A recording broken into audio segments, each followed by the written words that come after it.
This is Bob Scully, and welcome to another edition of The World Show, our Summer Classics series, your favorites from the season past. This week, a reprise from Entrepreneurs the Dobson series, where we meet one heck of an entrepreneur. He won Entrepreneur of the Year twice. That doesn't happen very often.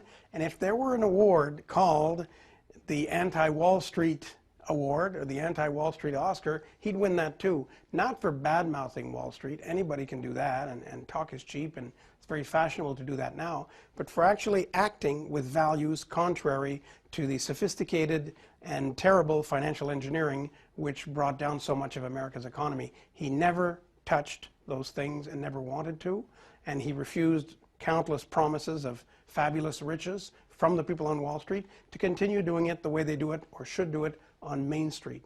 He's known far and wide, the world over, in London, Chicago, Hong Kong. They call him up, his phone never stops ringing, and it's always the same message: Mr. Kirchner, come and save my company. And when he can, he loves to do it. He turns down a lot of things, but he loves to save, much as a surgeon would save lives, he loves to save the lives of companies. And he has this fabulous talent for it. And some of that talent now is going to a foundation he began with his wife Sandra called Hidden Angels. And that concerns children. I'll say no more. I'll let Bud Kirchner tell that story. And in that series, an entrepreneurship mentor has the last word. Here it is. I really like the man, probably because he's real. I liked him a lot. When I say he's real is because I find him having a good approach. He's using fundamental values. He's honest. His approach is based on the people in the business. So his approach is a bit different than what we normally do when it comes a time for people to fix companies having problems. And I find him very endearing because I notice when he talks about his success, he always uses the word we instead of I. So his success is a team success. So it's very important, I believe. He also has a very good approach. He is very disciplined in his approach. He uses the same model all the time. And in his approach, he uses a long-term view, which distinguishes himself, again, from the others.